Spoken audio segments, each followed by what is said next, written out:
বর্ষ স্বাধীনতার সুবর্ণ জয়ন্তী মহান বিজয় দিবস উপলক্ষে আয়োজিত এই অনুষ্ঠানের সম্মানিত প্রধান অতিথি, আমার অত্যন্ত স্নেহভাজন সরাইল উপজেলার সুযোগ্য নির্বাহী কর্মকর্তা, বিশিষ্ট কবি, সাহিত্যিক, আমার অত্যন্ত প্রিয় কথাটি দুইবার ব্যবহার করলাম, প্রিয় এবং তৃতীয়বার মোহাম্মদ আরিফুল হক মৃদুল। উপস্থিত আছেন সরাইল উপজেলার সহকারী কমিশনার ভূমি, আমার অত্যন্ত স্নেহভাজন ফারহানা নাসরিন হোসেন, খুব আমার আরেকজন অনুজ সহকর্মী। উপস্থিত আছেন উপজেলা শিক্ষা অফিসার জনাব আজিজ সাহেব। উপস্থিত আছেন পরম শ্রদ্ধাভাজন কয়েকজন শিক্ষক মন্ডলী।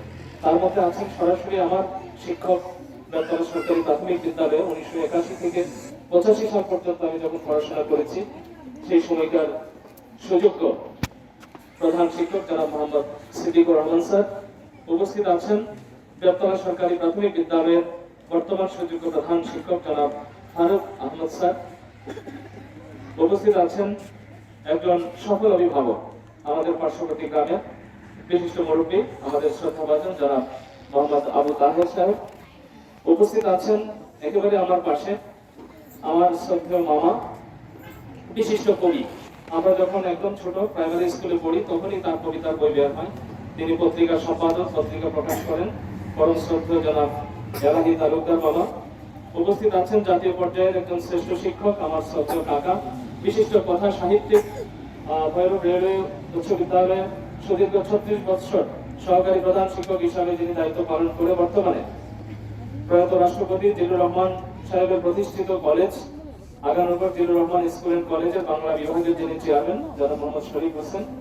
উপস্থিত আছেন আমাদের অত্যন্ত গর্বের হন বাংলাদেশের প্রতিনিধি, বাংলাদেশকে যিনি প্রতিনিধিত্ব করেন, আমাদের পার্শ্ববর্তী ভারতের রাজ্য ত্রিপুরা রাজ্যের সবচেয়ে প্রাচীন পত্রিকা মানুষ পত্রিকার যিনি বাংলাদেশ প্রতিনিধি, আমার অত্যন্ত স্নেহভাজন জনাব শেখ সিরাজুল ইসলাম।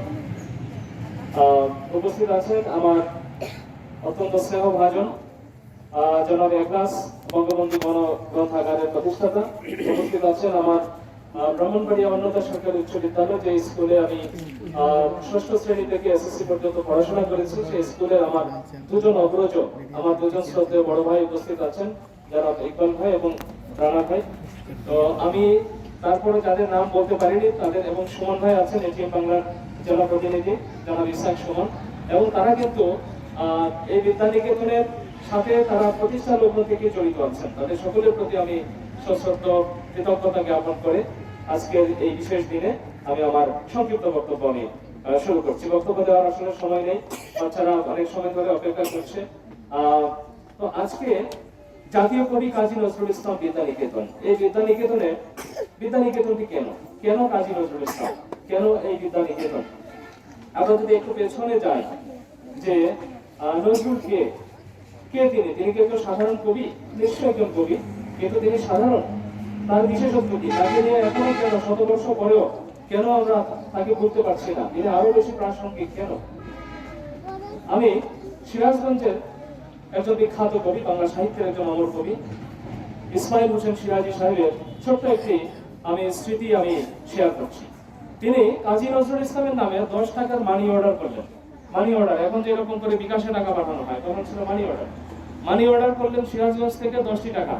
তিনি লিখলেন, চোখের পানিতে লেখা ভিজে যাচ্ছে, তিনি লিখলেন, তোমার মতো একজন প্রতিভার জন্য আমরা অপেক্ষা করেছি শতবর্ষ ধরে, 1000 বছর ধরে আমরা প্রার্থনা করেছি স্রষ্টার কাছে, আমাদের এমন একজন প্রতিভা দাও যিনি আমাদের কথা বলতে পারবে, সাহসিকতার সাথে সত্যের কথা বলতে পারবে, জুলুমের বিরুদ্ধে প্রতিবাদ করতে পারবে, সেই রকম একটা প্রতিভার জন্য আমরা দোয়া করেছি। আল্লাহ আমাদের দোয়া কবুল করেছেন, আমরা তোমাকে পেয়েছি। তোমার জন্য আমার সামান্য নিবেদন 10টি টাকা আমি মানি অর্ডার করে পাঠালাম। যদি আমার সামর্থ্য থাকতো আমি 10,000 টাকা পাঠাতাম তোমার জন্য, 10,000 টাকা পাঠাতাম। সামর্থ্য নেই, সেজন্য আমি 10 টাকা মানি অর্ডার করে পাঠালাম। কাজী নজরুল ইসলাম তিনি উত্তরে লিখলেন যে আমার পিতার কাছ থেকে আমি 10টি টাকা পেয়েছি, চোখের জলে আমার চিঠির লেখা ভিজে যাচ্ছে, আমার পিতার কাছ থেকে আমি পেয়েছি। সেটি তিনি বারবার বুকে চেপে ধরলেন এবং তারপর তিনি দেখা করতে আসলেন ইসমাইল হোসেন সিরাজি সাহেবের সাথে। তারা একসঙ্গে বহু সভা করেছেন, সমাবেশ করেছেন। এই ঘুমন্ত মানুষকে জাগানোর জন্য। সেই সভা সমাবেশ ফরিদপুরে করেছেন। ফরিদপুরে গিয়ে জয় বাংলা শব্দটি তিনি ব্যবহার করেছেন কাজী নজরুল ইসলাম। বাংলার জয় হোক, বাঙালির জয় হোক, জয় বাংলা, সেই শব্দ ব্যবহার করেছেন। সেই শব্দ কানে গিয়েছে আমাদের সর্বকালের সর্বশ্রেষ্ঠ বাঙালি জাতির পিতা বঙ্গবন্ধু শেখ মুজিবুর রহমানের কানে। জয় বাংলা। অনেক কথা, সময় কম। তার হাত ধরে, বঙ্গবন্ধুর হাত ধরে যখন বাংলাদেশ স্বাধীন হলো, বঙ্গবন্ধু সবচেয়ে গুরুত্ব দিয়ে সর্বপ্রথম যে কটি কাজ করেছেন, সর্বপ্রথম ক্যাবিনেট অধিবেশনে, প্রথম ক্যাবিনেট সভায় তিনি বাংলাদেশের জাতীয় রণসঙ্গীত নির্বাচন করেছেন।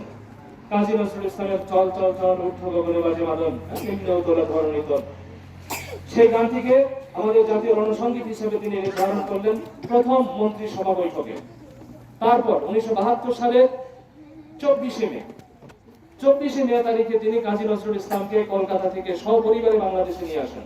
সপরিবারে জাতীয় কবির মর্যাদা দিয়ে বাংলাদেশে নিয়ে আসলেন। এবং তার বাড়ির একদম কাছে, তিনি 32 নম্বরে তার বাড়ি ধানমন্ডি, 28 নম্বরে তার জন্য সরকারি বাড়ি বরাদ্দ দিলেন কাজী নজরুল ইসলামের জন্য। এবং সেই বাড়িতে জাতীয় পতাকা উড্ডীন থাকতো সবসময়। তিনি জাতীয় কবি, জাতির একটি অন্যতম প্রতীক। এবং কাজী নজরুল ইসলামকে নিজে তিনি দেখার জন্য বারবার বঙ্গমাতাকে নিয়ে যেতেন। সেই ছবি আমরা দেখি বিভিন্ন জায়গায়। এবং তিনি চেয়ারে বসতেন না, নিচে বসতেন, কবির মাথায় হাত রাখতেন, খোঁজ খবর নিতেন, কি খাচ্ছেন, কি হচ্ছে, সব খোঁজ খবর তিনি নিতেন। কেন তিনি নিতেন? এই যে জয় বাংলা, বাংলাদেশ, বাংলাদেশ শব্দটি, নম নম নম বাংলাদেশ, মম চির মনোরম চির মধুর, কিংবা দূর আরবের স্বপন দেখি বাংলাদেশের কুটির হতে, এই শব্দগুলো জাতির পিতা বঙ্গবন্ধু শেখ মুজিবুর রহমান আর রাজনৈতিক জীবনের উষালগ্নে তিনি এই বিষয়গুলো চয়ন করেছেন। সেই বিষয়গুলো পরম কৃতজ্ঞতা করে স্মরণ করেন আমাদের বর্তমান মাননীয় প্রধানমন্ত্রী জননেত্রী শেখ হাসিনা। আমার মনে পড়ে 2011 সালে বিদ্রোহী কবিতার 90 বছর পূর্তি উৎসব। সেই উৎসবে ভারতের তৎকালীন মহামান্য উপরাষ্ট্রপতি এসেছিলেন এবং বাংলাদেশ সরকারের মাননীয় প্রধানমন্ত্রী জননেত্রী শেখ হাসিনা তিনি ছিলেন। সেইখানে তিনি বলেছিলেন, আমাদের দুজন বিদ্রোহী, একজন সাহিত্য বিদ্রোহী আমাদের পরম প্রিয় শ্রদ্ধেয় কাজী নজরুল ইসলাম, আর একজন রাজনীতির বিদ্রোহী আমাদের জাতির পিতা বঙ্গবন্ধু শেখ মুজিবুর রহমান। এই দুটি নাম ওতপ্রোতভাবে জড়িত, ওতপ্রোতভাবে জড়িত। দুজনই মানুষের মুক্তির জন্য কাজ করেছেন, মানুষের মুক্তির জন্য তাদের জীবন যৌবন সবকিছু তারা স্যাক্রিফাইস করে দিয়ে গেছেন, নিজেদের জন্য তারা কিছুই করেন। আমার মনে হয়েছে ইসমাইল হোসেন সিরাজি সাহেবের কথা। তার সামর্থ্য ছিল 10 টাকা, সেই 10 টাকা তিনি মানি অর্ডার করে পাঠিয়ে দিয়েছেন। আমি তো ওনার চেয়ে আরো গরিব, অনেক গরিব, আমার কোনো সামর্থ্যই নাই। আমি আমার মরহুম আব্বাকে আমি বললাম যে জাতীয় কবির নামটিকে স্মরণীয় করে রাখবার জন্য একটি স্কুল করতে চাই, যদি জায়গা দেন। আব্বার কোনো বাউন্ডারি নেই। আমি দেখেছি, আমার কাকা বলেছেন যে আব্বার দৃষ্টির সীমার কোনো বাউন্ডারি ছিল না, আমার দাদিরও ছিল না, আমার দাদারও ছিল না। তারা বলতেন যে তোমরা ভালো কাজ যত পারো করো, নো বাউন্ডারি, কিন্তু খারাপ কাজের কাছেও যাওয়া যাবে না। আব্বা বললেন যেখানে ইচ্ছা তুমি শুরু করো। তা আমরা করলাম জাতীয় কবির নামে বিদ্যানিকেতন। কেন করলাম?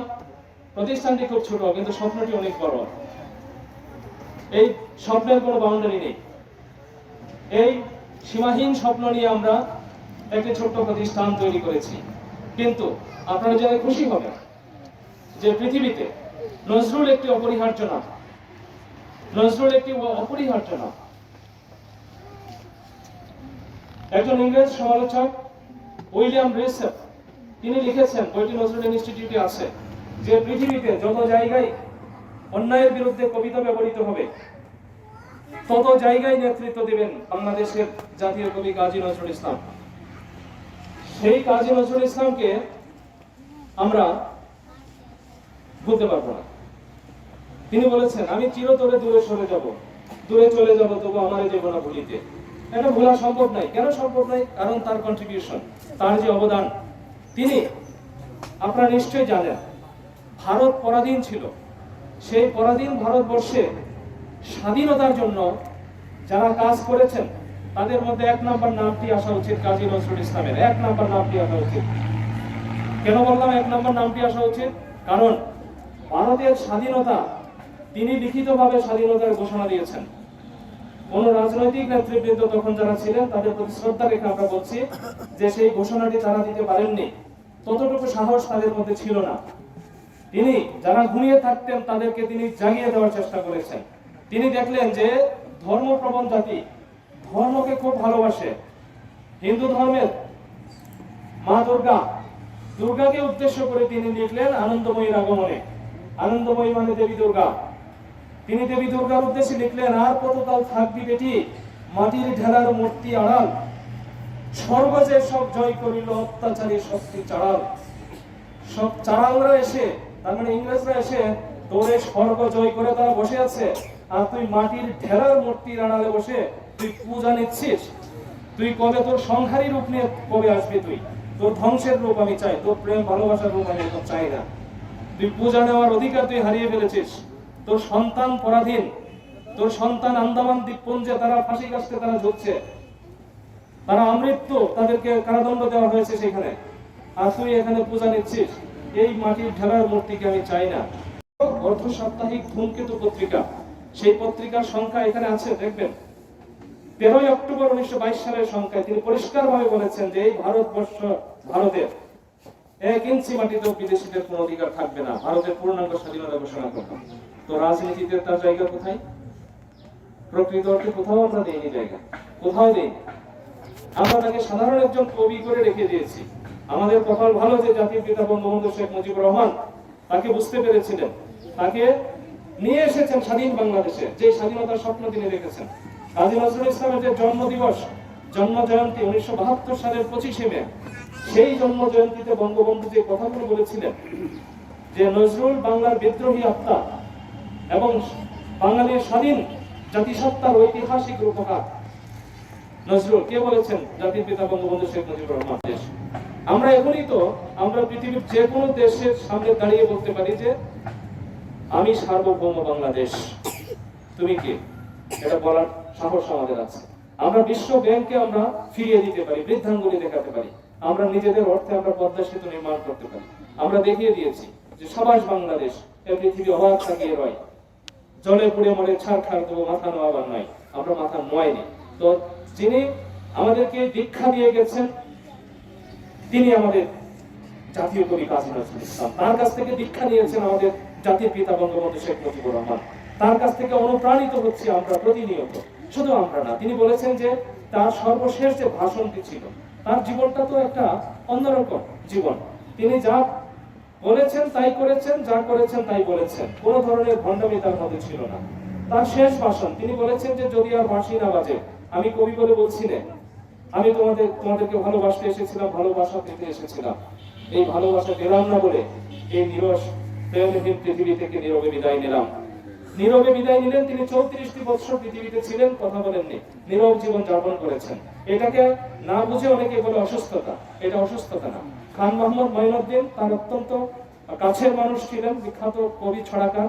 তোমরা পড়েছো ছড়াটি যে ওই দেখা যায় তাল গাছ ওই আমাদের গা, এই যে ছড়াটি যিনি লিখেছেন খান মোহাম্মদ মঈনুদ্দিন, তিনি সর্বপ্রথম চমৎকার একটি বই লিখেছিলেন কাজী নজরুল ইসলামের উপর, যুগস্রষ্টা নজরুল। সেই বইয়ের মধ্যে তার এই যে 34 বছরের জীবন, সেটা একটা আলাদা চ্যাপ্টার তিনি লিখেছেন। তিনি লিখেছেন যে এটি তার একটি সাধনার আর একটি জায়গা। তিনি আল্লাহর কাছে নিজেকে সঁপে দিয়েছেন, এই পৃথিবী থেকে তিনি মুক্তি নিয়েছেন। তো তার মুক্তি নেওয়ার আগে শেষ যে ভাষণটি তিনি দিয়েছিলেন, তিনি বলেছিলেন যে আমি এই দেশে এই সমাজে জন্মগ্রহণ করেছি বলেই আমি এই দেশের এই সমাজেরই নয়, আমি সকল দেশের সকল মানুষের, সকল দেশের সকল মানুষের। তো সুতরাং এই মানুষটি তিনি সবার, তিনি সবাইকে ভালোবেসেছেন, কারোর মধ্যে কোনো বিরোধ কিংবা বিভেদ তিনি সৃষ্টি হতে দেননি, বরং যত ধরনের বিরোধ ছিল আমাদের এই ভারতবর্ষে সবগুলো তিনি মিটিয়ে দেওয়ার চেষ্টা করেছেন। তিনি বলেছেন যে হিন্দু না মুসলিম ওই জিজ্ঞাসে কোনটা, কান্ডারি বলো ডুবিছে মানুষ, সন্তান মোর মার, সবাই আমার মায়ের সন্তান, সবাই আমার মায়ের সন্তান, সবাই আমার ভাই বোন। তুমি হিন্দু মুসলিম বলে ভাগ করছো কেন? কিংবা মোরা এক বৃন্তে দুটি কুসুম, হিন্দু মুসলমান, মুসলিম তার নয়নের মনে, হিন্দু তাহার প্রাণ। কি অসাধারণ কথা! কাজী নজরুল ইসলামকে নিয়ে আপনি মসজিদে যেতে পারবেন, একেবারে হৃদয় বিগলিত হয়ে যাবে। তার কবিতা, তার গান দিয়ে আপনি আল্লাহর কাছে মোনাজাত করতে পারবেন। এত সুন্দর মোনাজাত, এত সুন্দর অভিব্যক্তি আপনি দিয়ে গেছেন। আবার একই ভাবে তাকে নিয়ে আপনি পূজা মণ্ডপে যেতে পারবেন, আপনি গির্জায় যেতে পারবেন, মন্দিরে যেতে পারবেন, কোনো বাধা নেই। তার মানে তিনি সবাইকে তিনি গ্রহণ করেছেন, সবাইকে তিনি অ্যাকোমোডেট করেছেন। এরকম মানুষ পৃথিবীতে খুব কম, খুবই কম। নজরুলকে আমরা এখনো একজন কবি হিসাবে চিন্তা করি, আমরা না বুঝে। তিনি শুধু কবি নন, প্রথমত তিনি জাতীয় কবি। সুতরাং জাতীয় কবি হিসাবে তিনি আমাদের একটি অন্যতম জাতীয় প্রতীক। তিনি তার প্রতি শ্রদ্ধা পোষণ করা, তাকে নিয়ে চর্চা করা, আলোচনা করা, এটা পাবলিক সার্ভেন্ট হিসাবে তো অবশ্যই আমাদের দায়িত্ব। পাশাপাশি দেশের নাগরিক হিসাবে আপনাদেরও সবার দায়িত্ব তাকে নিয়ে চর্চা করা, এটা আমাদের জাতীয় দায়িত্বের অংশ। তারপরে হলো তিনি যা আমাদেরকে দিয়ে গেছেন সেগুলো নিয়ে কাজ করা, তাতে আমরা লাভবান হবো। তিনি যা করার তিনি করে গেছেন, কিন্তু লাভবান হবো। তো যাই হোক, আজকে বক্তব্য দীর্ঘায়িত করার সময় নয় এটি। তো আমি অত্যন্ত কৃতজ্ঞতা প্রকাশ করছি আমার সম্মানিত অতিথিবৃন্দের প্রতি। আপনারা কষ্ট করে আপনাদের মূল্যবান সময় থেকে কিছু সময় আপনারা জাতীয় কবি কাজী নজরুল ইসলাম বিদ্যা নিকেতনে দিয়েছেন। আপনাদের এই ঋণ অপরিশোধ্য থাকবে এবং আপনারা আমাদেরকে সাহায্য সমর্থন করে যাবেন, এই বিশ্বাস আমাদের আছে। কারণ আমরা পৃথিবীতে কেউই থাকবো না। আমরা দেখেছি গত ঈদের সময়, ঈদুল ফিতরের সময় মৃদুল, আমি, আমার আব্বা, আমরা একসঙ্গে এখানে বসে আমরা কাজ করেছি এই ধরনেরই একটা অনুষ্ঠানে। কিন্তু আজকে আব্বা নেই, একদিন আমরা থাকবো না, সেটি আমাদের সুযোগ্য নির্বাহী কর্মকর্তা মহোদয় বলেছেন, আমরাও থাকবো না একদিন। কিন্তু থাকবে কি, আমাদের কাজ থাকবে, আমাদের যে আমল, যেটা বলা হয় আমল বা কর্ম, অ্যাক্টিভিটিস গুলো থাকবে। আপনি যদি ভালো কাজ করে যান, মানুষ আপনাকে শ্রদ্ধা করে স্মরণ করবে। খারাপ কাজ করে গেলে মানুষ বলবে যে একটা আপদ বিদায় হয়ে গেছে। তো আমরা চাই না মানুষ শেষের কথাটা বলুক, আমরা চাই যে মানুষ আমাদের প্রত্যেককে মনে রাখুক। আমি একটা ছোট্ট একটা কথা বলি। এক পাগল মাটির মধ্যে শুধু আঁকাকি করে, পাগলের তো কত কাজ, মাটিতে আঁকাকি করে আর শুধু বলে যে দাগ রাইখা যা রে পাগলা, দাগ রাইখা যা। তার মানে এই পৃথিবীতে তুই আসছিস, কোথাও না কোথাও একটু দাগ রেখে যা, কিছু করে যা। সাংঘাতিক কথা, খুব গুরুত্বপূর্ণ কথা। সুতরাং তোমরা যারা কোমলমতি শিক্ষার্থীরা আছো, তোমরাই কিন্তু আমাদের ভবিষ্যৎ। তোমাদের মনে করার কারণ নাই আর একটু বড় হলে করবো, no, this is the perfect time. এখনই তোমাকে এগুলো বুঝতে হবে, করতে হবে। কারণ যে পাখি উঠতে পারে, একটা কথা আছে না, সেটা বাসা থেকে বোঝা যায়, এটা ডানা ঝাপটায়, সে উড়বে, এটা বোঝা যায় সে উড়বে। কাজী নজরুল ইসলাম যে দেশের প্রতি দায়িত্ব পালন করবেন, এটা বোঝা গেছে ছোটবেলায়। কারণ আমি এই কথাটুকু বলে শেষ করে দিব। কারণ আমরা জানি যে 1908 সালে তার বাবা মারা গেলেন, তিনি এতিম হয়ে গেলেন। এখন সংসার কে চালাবে? সাথে সাথে তিনি স্কুলে মক্তবে চাকরি নিলেন। যে মক্তবে তিনি পড়াশোনা করতেন, সেই মক্তবেই তিনি শিক্ষকতার চাকরি নিলেন। এবং সেই শিক্ষকতা থেকে তিনি যে সম্মানটুকু পেতেন, সেটা তার মায়ের কাছে তিনি দিতেন। তার মায়ের নাম কি ছিল সবাই জানো? তার মায়ের নাম কি? কাজী নজরুল ইসলামের মায়ের নাম কি? জাহেদা খাতুন। হ্যাঁ, জাহেদা খাতুন। এটা আমার দুর্বল জায়গা, কারণ আমার মায়ের নাম জাহেদা খাতুন। তো জাহেদা খাতুনের হাতে তিনি দিতেন, দিয়ে বলতেন যে মা, আমি আছি তোমার সন্তান, তোমার কোনো টেনশন নেই, আমি তোমাকে দেখবো, অন্য ভাই বোনদেরকে তুমি দেখবা, আমি টাকা উপার্জন করছি। তিনি কিন্তু এই কারণে চাকরি নিয়েছেন। তারপরে দেখলেন যে আরো একটা কাজ নেওয়া দরকার, তখন তিনি লেটু দলে যোগ দিলেন। লেটু দল, গানের দল, সেই গানের দলে তিনি যোগ দিলেন। সেখান থেকেও কিন্তু তিনি কিছু উপার্জন করতেন। সেইগুলো কাকে দিতেন? মাকে, মায়ের হাতে দিতেন। তিনি স্কলারশিপ পেতেন 5 টাকা করে, 5 টাকা করে বৃত্তির টাকা। তিনি তার ছোট ভাই কাজী আলী হোসেনকে বলতেন যে মাসের প্রথম দিন তুমি চলে আসবে, এসে টাকাটা নিয়ে যাবা, কারণ দ্বিতীয় দিন আসলে টাকাটা বন্ধু বান্ধবরা খেয়ে ফেলবে। এই যে দায়িত্ববোধ, এটি তিনি কখন করেছেন? একদম ছোটবেলায়, তোমাদের মতো থাকতে ছোটবেলায়। তার মানে জীবনের একদম শুরু থেকে দায়িত্ববোধ, এই বিষয়টি থাকতে হবে। তুমি যদি তোমার প্রতি দায়িত্বশীল হও, তুমি যদি তোমার বাবা মার প্রতি দায়িত্বশীল হও, পরিবারের প্রতি দায়িত্বশীল হও, তাহলেই তোমার কাছ থেকে সমাজ পাবে, এই দেশ পাবে।